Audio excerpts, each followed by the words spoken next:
The hearing room wasn't loud, but something about the way the light hit the marble, too sharp, too clean, made people blink harder than usual. Someone coughed. A page flipped. A pencil tapped 3 times, then stopped. The panel on second-generation immigration had dragged into its 4th hour. Everyone knew it was supposed to be procedural, but no one was breathing like it was. Across the table sat Karoline Leavitt, former TV host turned communications director for a powerful House subcommittee. Sharp suit. Sharper tone. She had been talking for 26 minutes. Her mic was still on. Her voice held that polished cadence that made every sentence sound final, even when it wasn't true. To her right, a Democratic representative from Arizona had just posed a question about underrepresented immigrant youth in state apprenticeship programs. Karoline didn't look up from her notes. "I think we've been generous," she said, coolly. "But the truth is, we need to focus on outcomes, not narratives." The congresswoman raised an eyebrow. "And what narrative are you referring to?" That's when it happened. Karoline turned slightly toward her aide, a young man with a lapel pin too big for his collar, and leaned just enough to avoid the embassy, but not enough. She didn't whisper. She muttered. And the room, unfortunately for her, was quiet. Back then, immigrants didn't want cameras. They just worked. Or left. It wasn't shouted. It wasn't spit. It was said with casual erosion, like brushing lint off a lapel. There was no audible reaction at first. Until it came, not in words, but in rhythm. A pen. A woman's hand. Representative Karoline Woodson, first-term Cherokee congresswoman from Oklahoma, stopped writing. Then, almost without looking up, tapped the tip of her pen twice against the lacquered oak desk. Once. Twice. Sharp. Clean. Hollow. The sound wasn't loud. But it landed. Like a gavel that never asked for permission. A few heads turned. One staffer froze mid-sip of water. Another adjusted their mic as if trying to reset the moment.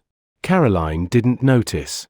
She was already sipping from her water bottle, eyes flicking to her aide, waiting for affirmation. But Arnold noticed. He hadn't said a word all morning. Hadn't moved much either. Seated at the far end of the U-shaped table, not as a lawmaker, not as a partisan, but as a guest. An invited expert. A man with no nameplate and no prepared remarks. Just a navy folder. A pen. A silent reputation. He looked up. Didn't blink. Didn't tilt his head. Just listened, the way people listen when they've heard this sentence before. Not from a mic. Not from a debate. But from life. He didn't speak. Not yet. But a stillness began to gather around him. Somewhere near the back, a young aide from San Jose paused mid-typing. A reporter in the press row leaned slightly forward. The air shifted, not dramatically, not cinematically, but precisely. Like a string being tuned too tight, just before it snaps. The chair of the subcommittee, Representative Matt Hiss from Indiana, glanced up from his notes. He was mid-sentence, about to introduce the next speaker. Then he stopped. His eyes scanned the table. They settled on Arnold. Then on Karoline Woodson's hand. Still resting on the desk. Still holding the pen. He cleared his throat. "Thank you, Ms. Leavitt. We'll move to our next pain list in a moment." He didn't finish the sentence the way he'd rehearsed it. Outside, the wind rustled the flags. Inside, no one looked at Karoline. And for the first time that morning, Karoline seemed to sense she wasn't being watched with attention, but with record. In the control room of the live feed, a young technician clipped the segment. He didn't know why exactly, just that something about the silence after the sentence felt heavier than usual. That clip, 42 seconds long, would be uploaded within the hour. The title wasn't dramatic. Just a quote, and a caption. Back then, immigrants didn't want cameras. That knock wasn't loud, but it cracked the room open. Arnold remained still. He looked at no one. But somehow, he was the most visible man in the room. No words. No correction. Just gravity, thick enough to make microphones feel like they were picking up more than sound. There are moments in rooms like these, Not scripted, not shouted, that changed the temperature. Not through words, but through direction. Where the heat doesn't rise. It concentrates. Quietly. Sharply. Without permission. This was one of them. Karoline Leavitt was still flipping her page, still pretending she hadn't said what she said. Her expression didn't shift. Her breath didn't quicken. But something around her, the fabric of the room itself, had already begun to realign. And at the far end of the table, Arnold moved. Not dramatically. Not like a man deciding to speak. But like someone deciding not to walk away. He reached for the pen, the one that had rested untouched on the table beside his navy folder. His fingers closed around it. Then, with a motion almost too deliberate for accident, he rotated the pen. 180 degrees. Slowly. Until the tip faced toward Karoline. And then he placed it down. Straight. Aligned. Balanced. A quiet axis pointing across the table, not with aggression, not with disdain, but with the full weight of recorded disappointment. No one said a word. But 2 rows down, a congressional staffer shifted in their seat, the way people shift when they realize something irreversible has just happened. The chair of the hearing, Representative Matt Hiss, a seasoned centrist from Indiana, was mid-motion. He had just reached for the next page in the hearing docket. The next speaker's name already forming on his lips. But his hand paused. Fingers resting lightly on the top right corner of the page. He didn't flip it. His eyes, instead, went to Arnold. Not seeking clarification, just confirmation that what had just happened actually did. Then, subtly, he turned his gaze to Karoline. And for half a second, she flinched, not visibly, but internally. Her fingers adjusted the collar of her blazer. She swallowed. No water this time. And then, the chair did something unusual. He lowered the page. And said, quietly, "Let's take a brief pause before we continue." Not for recess. Not for time. But because the floor had just shifted, and even he wasn't ready to pretend it hadn't. No gavels were struck. No accusations made. But those in the room, the ones who had been there long enough to feel such currents, understood. This wasn't silence. This was signal. And outside that room, it didn't take long. A photographer from the Hill had snapped it, the precise moment Arnold placed the pen down. The image, his fingers still resting lightly on the barrel, the tip aimed forward, the folder closed. By the time the hearing resumed 5 minutes later, the photo had already been posted. No caption. Just a date. A time. A tag. Within the hour, someone on Reddit would zoom into the shot, draw a red arrow, and add, "This was the moment the narrative changed." On TikTok, the clip from the live stream gained traction under the text overlay, "He didn't speak." But the room got quiet anyway. And on YouTube, a channel titled American Room Tone uploaded a 43-second loop. Title, "Even the chair felt the shift." Back inside the chamber, the panel continued. Technically, people returned to the script. Speakers resumed their positions. Statistics were cited. Policy implications debated. Acronyms thrown like confetti. But the room wasn't the same. Because the man who hadn't said a word had suddenly taken up the most space. Arnold didn't lean forward. He didn't cross his arms. He just sat, with his hands folded, the pen exactly where he'd left it, and the silence around him doing more than any paragraph ever could. Somewhere in the press row, a junior journalist leaned over to his colleague and whispered, "Why's that such a big deal?" "It's just a pen." His colleague, older, nodded once, never looking away from the table. Because it wasn't about the pen. It was about who saw it land. Later that day, a news anchor would describe the moment as symbolic theater. But that wasn't quite right. Theater requires performance. This was witness.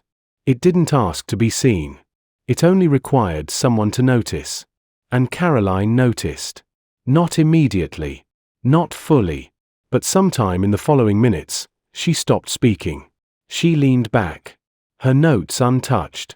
Her aide whispering something she didn't respond to. It wasn't panic. It was the realization that she was no longer the center of the frame. That the man with the pen had shifted the lighting, and the room, knowingly or not, had turned its face toward him. Not to praise. Not to defend. But to listen, in case he did speak. But he didn't. Not yet. Arnold simply remained. Present. Centered. The pen still facing forward. The weight of the moment still suspended, like a held breath the room didn't know it had taken. By 2:17 p.m., the clip had been trimmed, captioned, and uploaded. Not by a news outlet. Not by a campaign staffer. But by a 19-year-old law student in Cincinnati who had been watching the hearing on mute, until the silence got louder than any feed. It showed just 43 seconds, Karoline Leavitt saying the line. The pause that followed. The tap of the pen from the Cherokee congresswoman. And then, Arnold, rotating his pen, placing it down, facing her. No words. Just alignment. On Twitter, it started slow. A few retweets. Then someone added, he didn't blink. That pen spoke for him. By 3:08, a clip editor on TikTok paired the moment with a split screen. On the left, the pen. On the right, a backstage shot. A blurry camera phone, held low, had caught Karoline just moments before she stepped into her press briefing. No audio. No speech. Just a 5-second shot. She's standing before a full-length mirror. Adjusting her jacket. And then, with the same hand that had held a printed statement moments later, she lifts her hair back behind her ear, and smiles. Not a laugh. Not a smirk. A light, unconscious smile. The kind people make when they think no one's watching. Or when they think what just happened isn't going to follow them out of the room. The split-screen clip exploded. Title: one was performance. The other was weight. Caption: left, controlled image. Right, uncontrolled conscience. By 4 p.m., the phrase "the laugh that didn't know it was being watched" was trending in 5 states. Not because of what Karoline said in the hearing, but because of what she didn't seem to carry when she left it. It wasn't the smile that caused the uproar. It was the timing. The echo. Juxtaposed with Arnold's stillness, his quiet act of ethical geometry, her lightness felt misaligned. He carried the weight, one commentator wrote. She left it behind, like it never touched her. Inside the campaign office, Karoline's team moved fast. A prepared statement was pushed out, firm but sterile. MS. Leavitt regrets any misunderstanding that may have occurred during her testimony today. She remains committed to respectful discourse and equitable policy.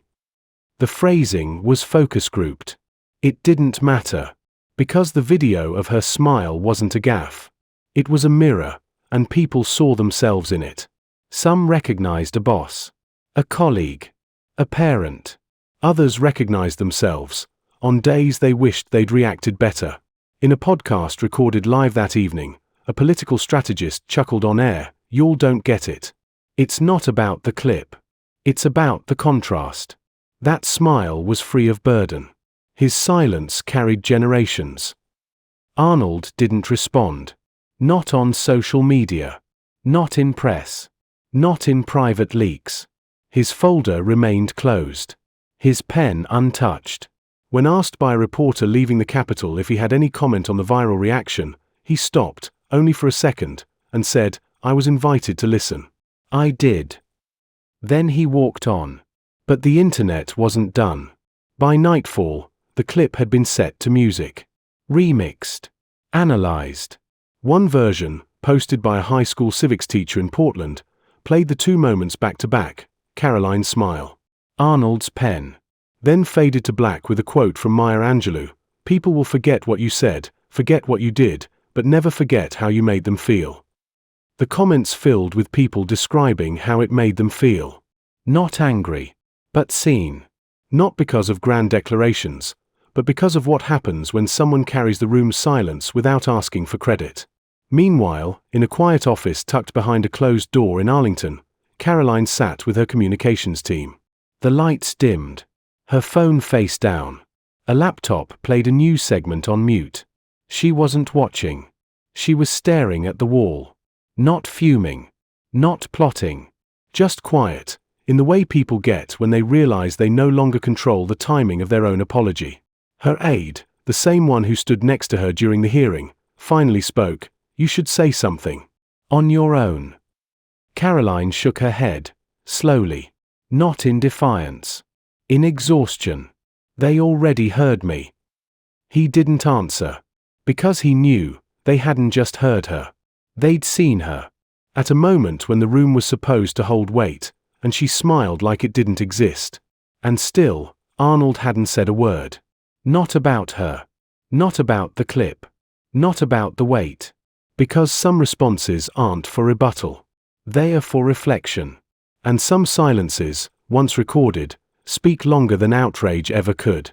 There was no seal behind him. No array of flags. No row of handlers standing in formation like punctuation marks. Just a podium. A single microphone. And Arnold, alone, with a black folder he never opened. The room had been full for 20 minutes before he arrived. Reporters whispered in pre-scripted anticipation, not sure if he would speak at all. The buzz was about everything that had already been said, by others. Clips dissected. Statements issued. But not a word from him. Until now. He walked in like he'd walked into 1,000 rooms before, shoulders broad, posture steady, steps deliberate. But something was different. He didn't bring notes. Didn't glance at a prompter. Didn't scan the crowd to count allies. He stepped to the podium the way people do when they've already decided not to perform. There was a breath. Not from him, from the room. A shared, shallow inhale. Because everyone thought they knew what was coming. And they were all wrong. He leaned slightly forward. Adjusted the mic. It wobbled. Tilted too low. He paused. Then, without frustration or show, he reached out with one hand and corrected it himself. No aid. No cue. Just a man adjusting the one thing between him and his voice. The room caught it. Not the mic, the moment. He began. My father wasn't political. He didn't know what a hearing room looked like. He cleaned windows in Graz. Every day. Rain, sun, snow. His accent, though softer than in his early years, still curved his words. He didn't hide it. He let it carry the weight of where he came from. He told me once, when I was 12, maybe if you work hard enough, someone in America will mistake you for someone who belongs. He paused. Not for applause. There was none. He looked down. Blinked. The mic caught the faint shift of air as he inhaled. You could hear someone in the third row exhale through their nose. The sound of humanity trying not to interrupt with sympathy. I came to this country with nothing. I didn't speak the language. I failed. A lot. He said it plainly. Like he was listing the ingredients of a life, not selling them. But I didn't leave. Because I knew, the sentence stalled. He didn't choke. He didn't tremble. He just stopped. Like the sentence had been clipped mid-print. He looked down.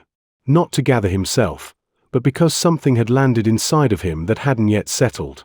Then, quietly, clearly, because I knew, no one can ask me to. Silence. Not polite silence. Not awkward. Reverent. The kind that wraps itself around every wall. The kind you only hear when a room decides it no longer wants to interrupt. He didn't raise his voice. He didn't name names. He didn't repeat what had been said by others. He just let the moment sit.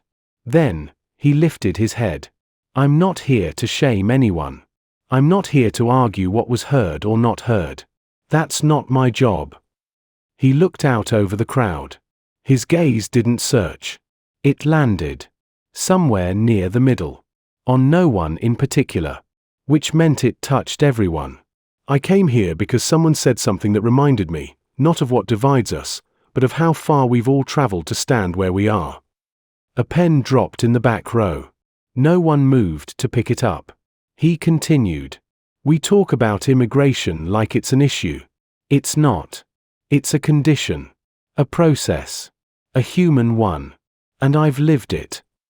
Another pause. I don't believe in demanding apologies. I believe in giving people enough silence to hear themselves again.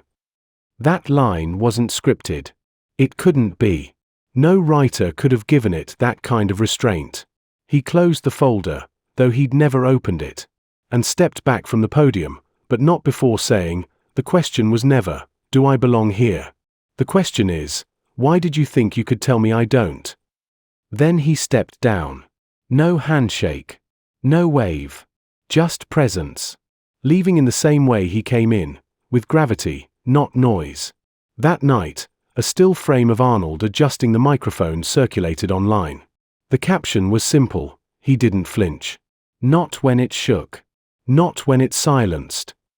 A loop of him straightening the mic, and saying "I stayed," was reposted over 2 million times within 24 hours. It wasn't dramatic. It wasn't fiery. But it lasted. Because sometimes, a man doesn't raise his voice to speak. He adjusts the mic weights, and lets the room carry the echo. The bell had already rung. But no one moved.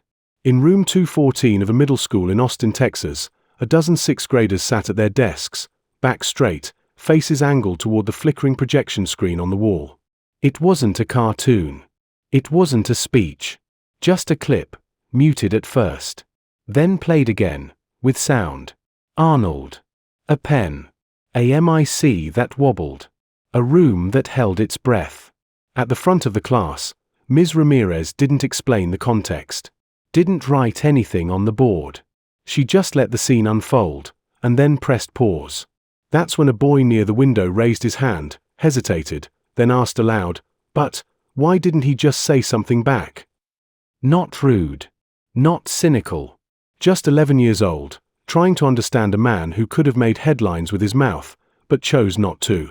Ms. Ramirez looked at him. Then walked back to the laptop. She didn't answer. She pressed play. Again. No fast forward. No summary. Just the clip.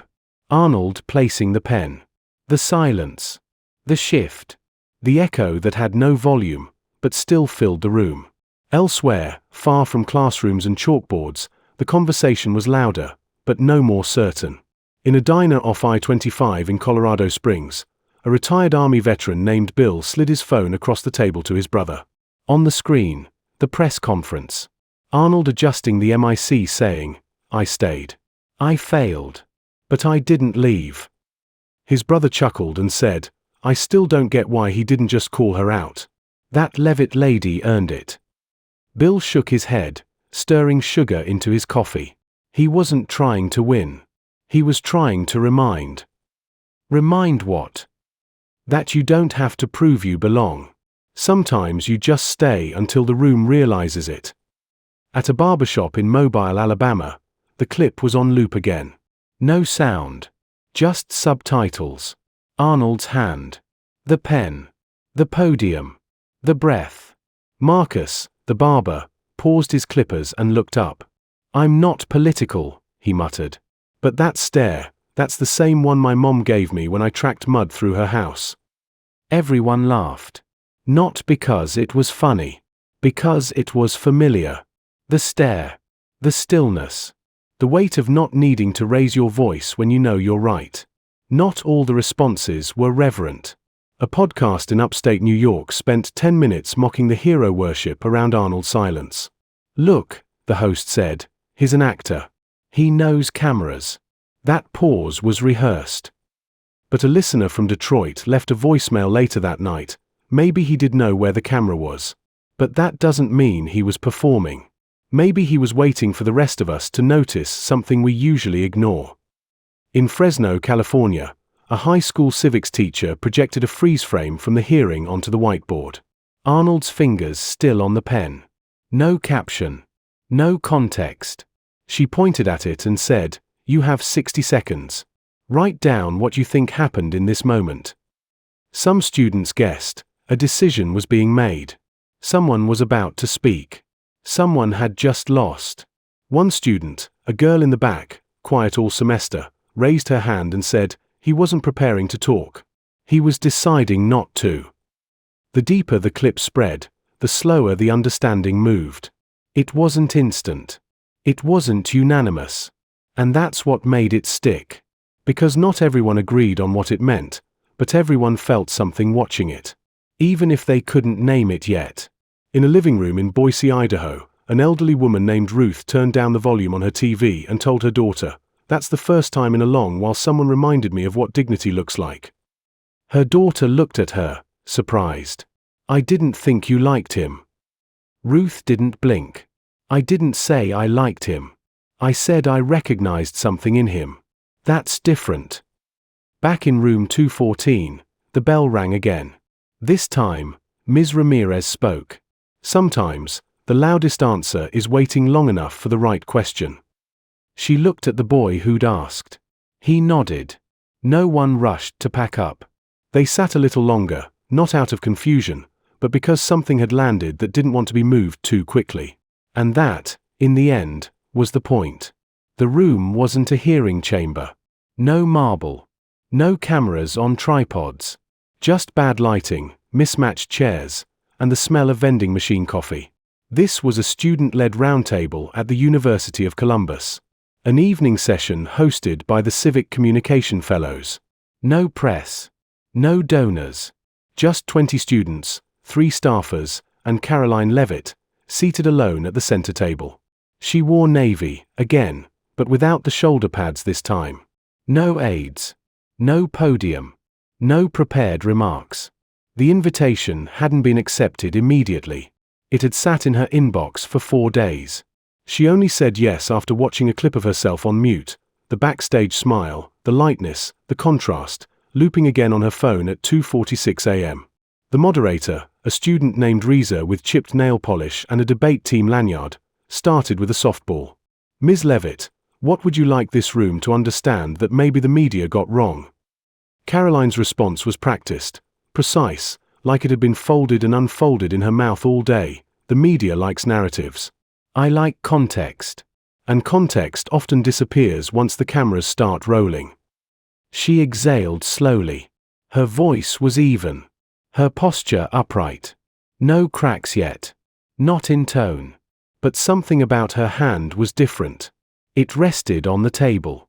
Fingers loose around a pen, black casing, silver trim. Identical to the one Arnold had placed down days earlier. Not a prop. Not a message. Just coincidence. Or maybe not. About 20 minutes in, a student raised her hand. Freshman. Soft voice. Big glasses. "Do you think the public's reaction to that moment was fair?" Karoline didn't flinch. But her fingers moved. Just a little. She rolled the pen gently between thumb and forefinger. Not enough to call attention. Just enough to feel it. Before she could answer, a staffer moved toward her with a paper cup and a plastic bottle of water. The motion was kind. Routine. Automatic. Karoline reached out, with the same hand still holding the pen. The movement was fluid until it wasn't. The cup wobbled.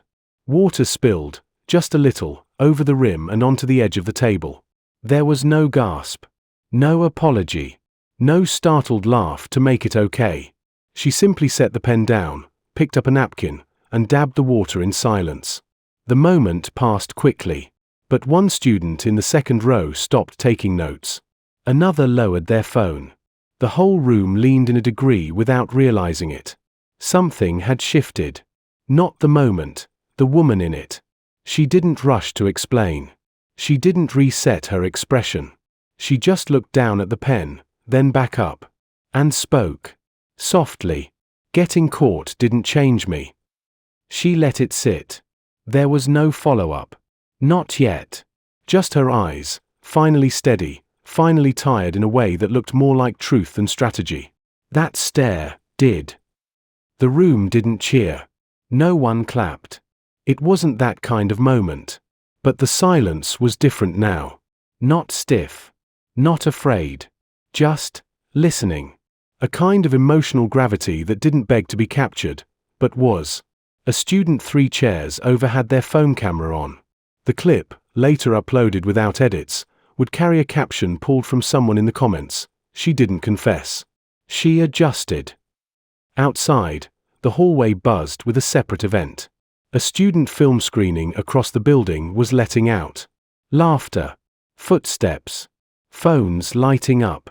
Inside the roundtable room, Karoline remained seated long after the final question. She stayed as students filtered out, thanked them each, avoided small talk. When only Reza was left, still organizing name placards, Karoline turned to her and said, "It's strange. The worst part wasn't what I said. It's realizing how normal it felt when I said it." Reza nodded. Didn't console. Didn't correct. Just folded the last name tag and replied, "Most people only hear themselves when it's already too late. But not everyone stays long enough to hear what silence sounds like after." Karoline didn't cry that night. Didn't go on a podcast the next day. Didn't tweet a thread about accountability. But she didn't return to the Hill either. She spent the next morning alone at the Lincoln Memorial, sitting on the side steps, not the front. A small notebook in her lap. Not writing. Just holding it. A pen in her hand. Silver trim. Uncapped. Facing forward. The chamber didn't feel like a battlefield. Not that day. There were no protesters outside. No cable vans. Just an ordinary Wednesday. Grey, procedural, forgettable. Except for the vote. It wasn't headline material. A modest amendment. A clause tucked inside a funding bill about workforce development and immigrant apprenticeship grants. But anyone paying attention knew what it really was, the echo of something unsaid. The room filled early. Not with cameras, but with people. A few high schoolers on a civics trip. An elderly couple from Minnesota seated in the back row. A mother and her daughter, seated quietly, third row from the front, both wearing pins that read, "I belong." Arnold was already there. Not in a spotlight. Not at the center.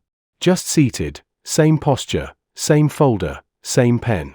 He hadn't spoken since the press conference. Hadn't tweeted. Hadn't joined any calls. But his presence still bent the room's geometry. Karoline entered 5 minutes before the vote. No entourage. No cameras trailing her like they used to. She didn't greet anyone. Didn't scan the crowd. Only found her seat, opened her tablet, and, when she saw Arnold seated across the aisle, she paused. Just for a second. Just enough for the gesture to mean something. Then she sat down. The docket moved quickly. The amendment was read. The motion was called. Hands went to buttons. One by one. Green or red. Arnold pressed his. Green. Karoline waited. Not out of indecision. Out of recognition. Then, without fanfare, without glance, she pressed yes. No sound marked the moment. No murmur. No shift in breath. But something still happened. A gust of air, faint, barely perceptible, slipped in from a side door left ajar near the visitor gallery. It stirred the room. A loose sheet of paper fluttered lightly from the hands of a young girl seated next to her mother. The paper caught a current and rose, just slightly, before floating downward again. On it, in colored marker and shaky handwriting, was the phrase, "I belong." Arnold saw it. Not because he was searching. Because the movement caught his eye, and the words landed in front of him like a whisper meant only for the end. He didn't smile. Didn't point. He simply looked at the girl, nodded once, and turned back toward the table. Somewhere in the press row, a junior staffer clipped that moment. The paper floating. Arnold nodding. The silence that followed. By noon, the clip was posted under the title, "It wasn't the vote. It was who noticed the paper." Later that afternoon, C-SPAN released the official vote tally.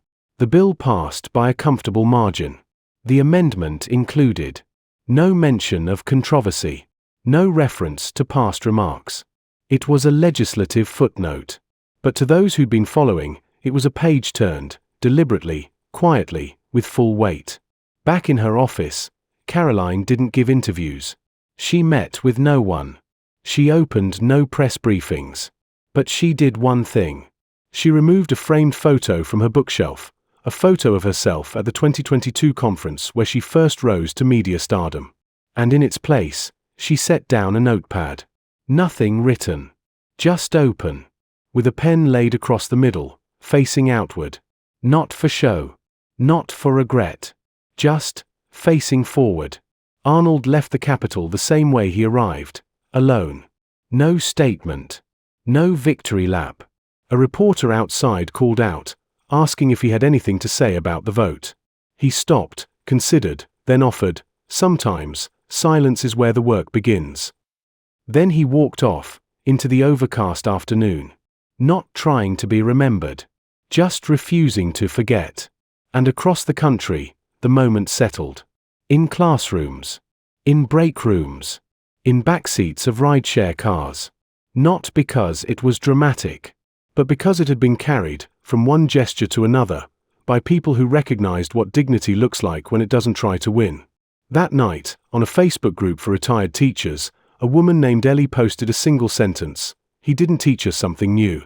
He reminded us of something we used to believe, and forgot how to name." 100 replies. None needed clarification. Because by then, everyone who watched knew, this wasn't a story about the MIC. Or the pen. Or the vote. It was about what stayed in the room, long after the sound was gone.